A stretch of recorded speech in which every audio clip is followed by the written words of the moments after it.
लोकसभा चुनाव में बीजेपी के संकल्प पत्र को लेकर यूपी के मुख्यमंत्री योगी आदित्यनाथ ने प्रेस कॉन्फ्रेंस की है। सीएम योगी ने कहा, संकल्पों के साथ बीजेपी मैदान में उतरी है। सीएम योगी ने कहा, पीएम का विजन हमारा मिशन है। बीजेपी का संकल्प पत्र विकसित भारत का रोड मैप है। प्रधानमंत्री मोदी जी के द्वारा जारी किए गए संकल्प पत्र पर हर भारतवासी उसको अपना विजन अपना मिशन मान करके नई सरकार बनाने में अपना योगदान देगा। सीएम योगी ने प्रेस कॉन्फ्रेंस कर बीजेपी का काम गिनाया, कहा भ्रष्टाचार पर लगाम लगाई है। पीएम आवास योजना का दायरा बढ़ाया, योजनाओं का हर लाभार्थी को लाभ मिल रहा है। सीएम योगी ने कहा, गरीब मोदी की गारंटी का आधार है। पीएम की गारंटी पर देश को भरोसा है। युवा, महिला, गरीब, किसान के लिए संकल्प। कांग्रेस ने दिल्ली की उत्तर पूर्वी सीट पर दिलचस्प चुनावी जंग शुरू की है। कांग्रेस ने उत्तर पूर्वी सीट पर मनोज तिवारी के खिलाफ कन्हैया कुमार को उतारा। मनोज तिवारी बनाम कन्हैया कुमार पर सियासी बयानबाजी तेज हुई। केंद्रीय मंत्री गिरिराज सिंह ने कहा, कांग्रेस के पास उम्मीदवारों की कमी है। अस्वीकार कर दिए गए लोगों को लेकर वो झुनझुना बजा रहे हैं। तो जितने रिजेक्टेड हैं उन सबको लेके झुनझुना बजा रहा है और जिसको जहां लड़ाना चाहे लड़ाए। दुनिया की कोई ताकत नहीं कि कोई मनोज तिवारी को। गिरिराज सिंह पर कन्हैया कुमार ने पलटवार किया, कहा ये बात तो भाजपा के ऊपर भी लागू होती है। बहुत सारे लोग थे जो कांग्रेस पार्टी में हार गए थे और अब भाजपा में उनका रेड कारपेट बिछाकर स्वागत किया जा रहा है। ये बात तो उनके ऊपर भी लागू होता है। बहुत सारे ऐसे लोग हैं जो कांग्रेस पार्टी में चुनाव हार गए थे और अभी जो है पलक पावरे बिछा करके जो है रेड कारपेट बिछा करके उनका भाजपा में स्वागत किया जा रहा है। अब बताइए वो किस मुंह से ये बात कह रहे हैं। मनोज तिवारी ने कन्हैया कुमार पर वार किया, कहा 40 दिन के भ्रमण पर आए हैं टुकड़े टुकड़े गैंग विचारों वाले कन्हैया कुमार। 10 साल में हुए 14,600 करोड़ के कामों पर नजर जरूर डालें, क्योंकि उन्हें पता तो चले कैसे कांग्रेस ने इस क्षेत्र को इग्नोर कर रखा था। और हमें पूरा विश्वास है कि कांग्रेस जिसने हमेशा इस नॉर्थ ईस्ट क्षेत्र को इग्नोर किया, उसको जरूर दिख जाएगा कि 14,600 करोड़ का काम कैसे कर देता है कोई सांसद अपने। कांग्रेस प्रवक्ता पवन खेड़ा ने कहा, बहुत अच्छा मुकाबला होगा जिसमें हमारे कन्हैया कुमार जीतेंगे। मनोज तिवारी को दिल्ली में शिकस्त मिलेगी। कांग्रेस ने रविवार रात उम्मीदवारों की एक और लिस्ट जारी की थी। 3 राज्यों की 10 सीटों पर प्रत्याशी घोषित किए। कांग्रेस ने दिल्ली की 3, पंजाब की 6, यूपी की 1 लोकसभा सीट पर उम्मीदवार घोषित किए। पंजाब के पूर्व सीएम चन्नी को जालंधर से टिकट दिया गया। इलाहाबाद से कांग्रेस ने उज्जवल रेवती रमन सिंह को मैदान में उतारा। अरविंद केजरीवाल से मिलने तिहाड़ जेल पहुंचे सीएम मान। थोड़ी ही देर में भगवंत मान और केजरीवाल की होगी विंडो मीटिंग। केजरीवाल और मान की होने वाली मुलाकात के मद्देनजर सुरक्षा सख्त। जेल प्रशासन से इजाजत मिलने के बाद मान केजरीवाल से जेल में करने वाले हैं मुलाकात। सीएम केजरीवाल के लिए आज का दिन अहम। सुप्रीम कोर्ट में गिरफ्तारी और ईडी की कार्रवाई के खिलाफ याचिका पर सुनवाई। शराब नीति मामले में अपनी गिरफ्तारी और ईडी की कार्रवाई के खिलाफ याचिका हाईकोर्ट से खारिज किए जाने को केजरीवाल ने दी है चुनौती। दिल्ली हाईकोर्ट से राहत नहीं मिलने के बाद केजरीवाल ने सुप्रीम कोर्ट का दरवाजा खटखटाया। मनी लॉन्ड्रिंग केस में हाईकोर्ट ने उनकी गिरफ्तारी को वैध करार दिया था। के कविता की न्यायिक हिरासत बढ़ी। के कविता को राउज एवेन्यू कोर्ट ने 23 अप्रैल तक न्यायिक हिरासत में भेजा। शराब नीति केस में सीबीआई ने के कविता को गिरफ्तार किया था। आज सीबीआई रिमांड खत्म होने के बाद के कविता को राउज एवेन्यू कोर्ट में पेश किया गया था। केरल और तमिलनाडु के चुनावी दौरे पर पीएम। केरल के त्रिशूर में बोले पीएम, कहा आयुष्मान योजना मोदी की गारंटी। बीजेपी का संकल्प पत्र देश का संकल्प पत्र है। बीजेपी ने अपना संकल्प पत्र जारी किया। बीजेपी का संकल्प पत्र देश के विकास का संकल्प पत्र है। पीएम ने रैली को संबोधित करते हुए कहा, केरल को सस्ती दवाएं मिलती रहेंगी। यहां पर्यटन की भारी संभावनाएं हैं। पर्यटन स्थलों को ग्लोबल बनाया जाएगा। केरल में जनसभा करने के बाद पीएम तमिलनाडु जाएंगे। तिरुनेलवेली में शाम 4:30 बजे रैली को करेंगे संबोधित। कल पीएम ने कर्नाटक के मैसूर में चुनावी सभा में पीएम कांग्रेस पर जोरदार हमला बोलते नजर आए। कहा, कांग्रेस आज टुकड़े टुकड़े गैंग के सुल्तान बनकर घूम रही है। दक्षिण कर्नाटक के मंगलुरु में पीएम मोदी ने कल देर शाम रोड शो किया। प्रधानमंत्री के रोड शो में सड़क की दोनों ओर हजारों की संख्या में जुटे लोगों ने जोरदार अगवानी की। केरल के वायनाड में राहुल गांधी ने रोड शो किया। रोड शो में भारी संख्या में तख्तियों के साथ जुटे कांग्रेस कार्यकर्ता। वायनाड लोकसभा सीट से सीपीआई ने एनी राजा को और बीजेपी ने अपनी राज्य इकाई के प्रमुख के सुरेंद्रन को मैदान में उतारा।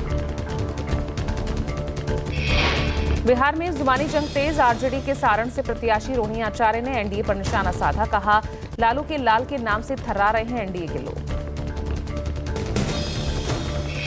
उनको मौका चाहिए बोलने के लिए। जब लालू जी के नाम से ही इतना वो लोग थर थर कांप रहे हैं, जब लालू जी एक दिन निकलेंगे ना, सबका एकदम मिट्टी गुल हो जाए। प्रधानमंत्री नरेंद्र मोदी पर राजस्थान के पूर्व मुख्यमंत्री अशोक गहलोत ने बात किया। कहा, भाजपा वाले पीएम मोदी के फैसलों की कार्यप्रणाली को लेकर हंस रहे हैं। मैं ही कहूँ कि बीजेपी वाले बहुत हंस रहे हैं इनके कार्यप्रणालियों को लेकर के, इनके फैसलों को लेकर के। इनको हम लोग ज्यादा गंभीरता से नहीं लेते।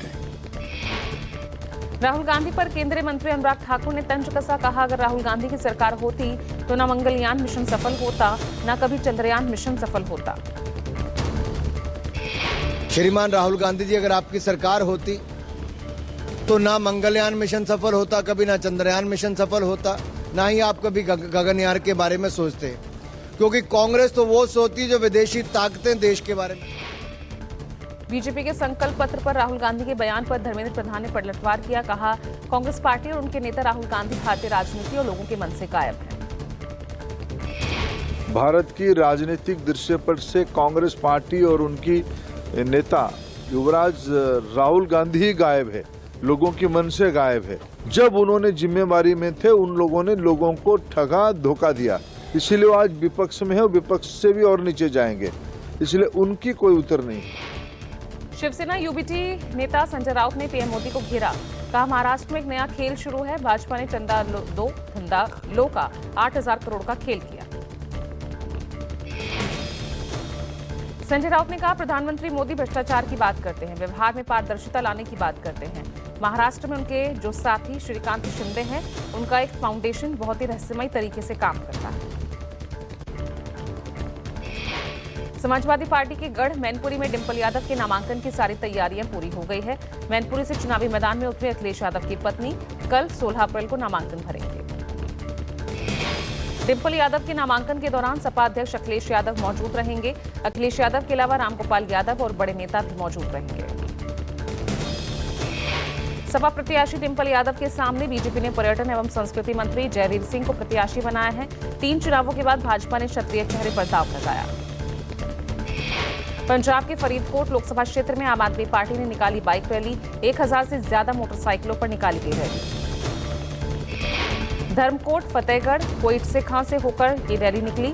इस रैली में विधायक देविंदरजीत सिंह लाठीडोज शामिल हुए।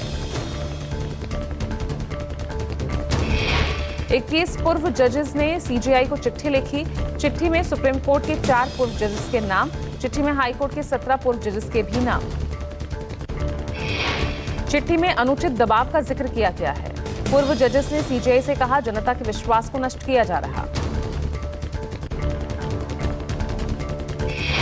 आप विधायक अमानतुल्लाह खान की जमानत की याचिका पर सुप्रीम कोर्ट में सुनवाई। दिल्ली वक्फ बोर्ड भर्ती से जुड़े मनी लॉन्ड्रिंग केस को लेकर अग्रिम जमानत पर सुनवाई। आप विधायक अमानतुल्लाह खान की अग्रिम जमानत की याचिका को लेकर दायर की गई थी याचिका। अमानतुल्लाह ने दिल्ली हाईकोर्ट के फैसले को शीर्ष अदालत में दी है चुनौती। श्री कृष्ण जन्मभूमि बनाम शाही मस्जिद ईदगाह मामले में आज सुप्रीम कोर्ट में सुनवाई। शाही मस्जिद ईदगाह मामले को लेकर दायर याचिका पर सुनवाई होगी। कांग्रेस ने हिमाचल प्रदेश में लोकसभा की 3 सीटों के लिए पर्यवेक्षकों की सूची जारी की। पार्टी ने मंडी सीट के लिए संजय दत्त को बनाया पर्यवेक्षक। कांग्रेस नेता राहुल गांधी की आज से 2 दिवसीय केरल दौरा यात्रा। कोझिकोड में यूडीएफ रैली को करेंगे संबोधित। पार्टी नेता और कार्यकर्ताओं के अलावा किसानों से भी करेंगे संवाद। अपने संसदीय क्षेत्र वायनाड में भी कई कार्यक्रमों में शिरकत करेंगे। राहुल की 18 अप्रैल को कन्नूर, पलक्कड़ और कोट्टायम में रैली। केंद्रीय गृह मंत्री अमित शाह का आज तूफानी चुनावी दौरा। शाह आज मणिपुर, त्रिपुरा, राजस्थान में भरेंगे हुंकार। जयपुर में शाम 5 बजे सांगानेरी गेट से छोटी चौपड़ तक शाह का रोड शो। छत्तीसगढ़ के राजनांद गांव में चुनावी जनसभा को संबोधित करते हुए शाह ने पूर्व सीएम भूपेश बघेल पर साधा निशाना। का घोटाला दर घोटाला करने के बाद भी भूपेश बघेल का पेट नहीं भरा। जम्मू कश्मीर के चुनावी दौरे पर आज रहेंगे रक्षा मंत्री राजनाथ सिंह। कठुआ, उधमपुर संसदीय क्षेत्र के बसोहली में राजनाथ की जनसभा। बिहार के बांका में रविवार को एक चुनावी जनसभा को संबोधित करते हुए राजनाथ सिंह ने आरजेडी पर साधा निशाना। कहा, आरजेडी इस कदर अहंकार में डूबी है कि सरकार आने पर पीएम मोदी को जेल में डालने की धमकी दे रही है। बीजेपी अध्यक्ष जेपी नड्डा आज मसूरी में करेंगे चुनावी जनसभा। दोपहर 12 बजे गांधी चौक पर होगी नड्डा की रैली। कांग्रेस महासचिव प्रियंका गांधी आज राजस्थान के अलवर में करेंगी रोड शो। सुबह 10 बजे कंपनी बाग शहीद स्मारक से शुरू होगी। प्रियंका की यात्रा भगत सिंह चौराहे तक जाएगी। कांग्रेस अध्यक्ष मल्लिकार्जुन खड़गे ने रविवार को नागपुर में चुनावी सभा को संबोधित किया। खड़गे ने नितिन गडकरी के खिलाफ ताल ठोक रहे विकास ठाकरे के पक्ष में प्रचार किया। समाजवादी पार्टी अध्यक्ष अखिलेश यादव ने मुरादाबाद में जनसभा की। सपा प्रमुख अपनी पार्टी प्रत्याशियों के पक्ष में ताबड़तोड़ रैलियां कर रहे हैं। बीएसपी प्रमुख मायावती आज मुरादाबाद के रामलीला मैदान में जनसभा करेंगी। मायावती की आज पीलीभीत में रैली होनी है। रविवार को बीएसपी प्रमुख ने सहारनपुर और मुजफ्फरनगर में जनसभा की थी। यूपी के सीएम योगी आदित्यनाथ आज बिहार के नवादा में करेंगे जनसभा। बीजेपी प्रत्याशी विवेक ठाकुर के पक्ष में सीएम योगी मांगेंगे वोट। बिहार के सिवान से आरजेडी ने अवध बिहारी चौधरी को प्रत्याशी बनाया है। रविवार को आरजेडी प्रमुख लालू प्रसाद की मौजूदगी में तेजस्वी यादव ने अवध बिहारी को पार्टी सिंबल दिया। पश्चिम बंगाल की मुख्यमंत्री ममता बनर्जी ने जलपाईगुड़ी में पदयात्रा की। मुख्यमंत्री ममता ने चालसा में रोड शो के दौरान कलाकारों के साथ डांस भी किया। राजस्थान में हनुमान बेनीवाल की आरएलपी को बड़ा झटका। पूर्व विधायक रामस्वरूप कसाना ने छोड़ी पार्टी। कांग्रेस का दामन थामेंगे। पंजाब में अकाली दल को लगा बड़ा झटका। पार्टी के वरिष्ठ नेता और आदमपुर के पूर्व विधायक पवन कुमार टीनू हुए आप में शामिल। यूपी में एआईएमआईएम के प्रत्याशी अपना दल कमेरावादी के सिंबल पर चुनाव लड़ेंगे। ओवैसी और पल्लवी पटेल की पार्टी में हुआ है चुनावी गठबंधन। पीएम मोदी ने मैसूर में मूर्तिकार अरुण योगीराज से मुलाकात की। रामलला की मूर्ति बनाने वाले मूर्तिकार अरुण योगीराज से पीएम ने मुलाकात की। मैसूर के महाराजा कॉलेज ग्राउंड में मूर्तिकार अरुण योगीराज से मुलाकात। दोनों के बीच हुई बातचीत। योगीराज ने ही अयोध्या में बनाई है भगवान राम की मूर्ति। संविधान निर्माता बाबा साहेब अम्बेडकर की 133वीं जयंती पर नोएडा में लोगों ने दी श्रद्धांजलि।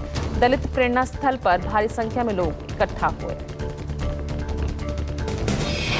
संविधान निर्माता को याद करते हुए लोगों ने बाबा साहेब के कार्यों को याद किया। कहा, बाबा साहेब ने निम्न स्तर की जिंदगी जी रहे लोगों को उठाने का काम किया। तो बहुत छोटी सी चीज है। बाबा साहब विश्व गुरु हैं। उन्होंने सिर्फ भारत को नहीं, सब विश्व को दिया है।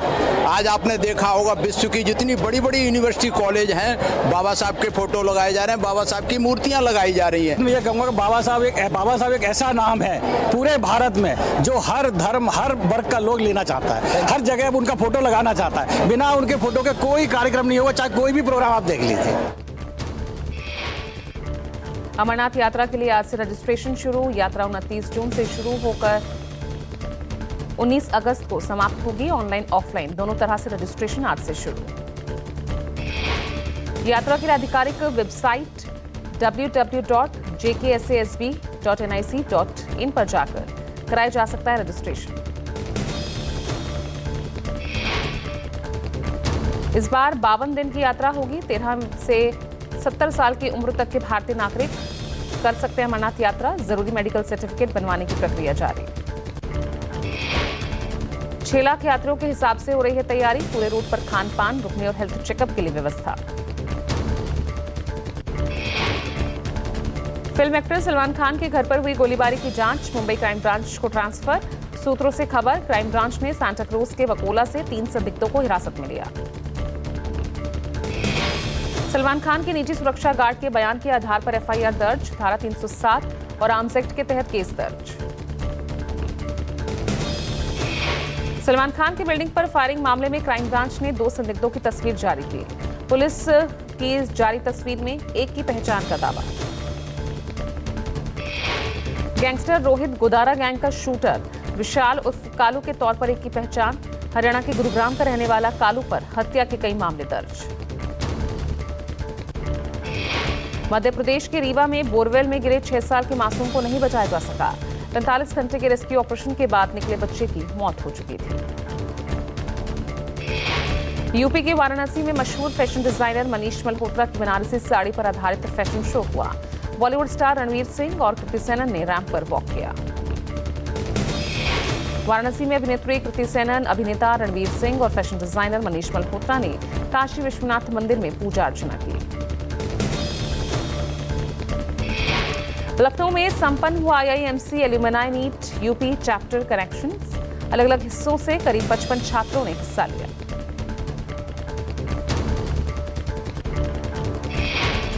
कार्यक्रम में आईआईएमसी कनेक्शंस 2024 की स्मारिका का विमोचन। समारोह में silver jubilee alumni Bhimrao Ambedkar university के शिव कुमार त्रिपाठी को किया गया सम्मानित। चैप्टर के अध्यक्ष मणिंद्र मिश्रा ने कहा, इस वर्ष यूपी चैप्टर को दिल्ली में आयोजित ग्लोबल मीट में connecting chapter of the year का अवार्ड मिला।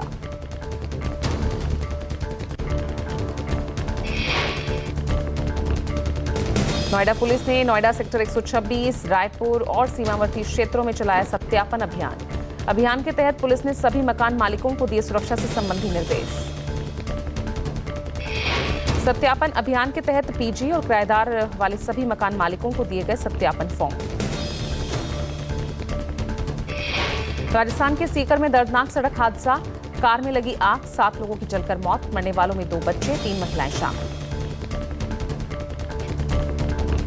जेल में बंद भारतीय कैदी सरबजीत सिंह की हत्या करने वाले अंडरवर्ल्ड डॉन अमित सरफराज का काम तमाम। रविवार को लाहौर के इस्लामपुरा में सरफराज के अज्ञात हमलावरों ने गोली मारकर हत्या की। भारत और उज्बेकिस्तान के बीच आज से संयुक्त सैन्य अभ्यास। उज्बेकिस्तान के टर्मेज में शुरू होगा साझा मिलिट्री एक्सरसाइज। आईपीएल 2024 में चेन्नई सुपर किंग्स ने मुंबई इंडियंस को 20 रनों से हराया। सीएसके ने पहले बल्लेबाजी कर बनाए 206 रन। जवाब में मुंबई की टीम रोहित शर्मा की शतक के बावजूद 186 रन ही बना सकी। मुंबई के लिए रोहित शर्मा ने 105 रनों की शानदार पारी खेली। आईपीएल में 11 साल बाद रोहित की जमाई सेंचुरी बेकार गई। चेन्नई की जीत के हीरो रहे पूर्व कप्तान महेंद्र सिंह धोनी ने आखिरी ओवर में ताबड़तोड़ 3 छक्के लगाकर स्कोर 200 के पार पहुंचाया।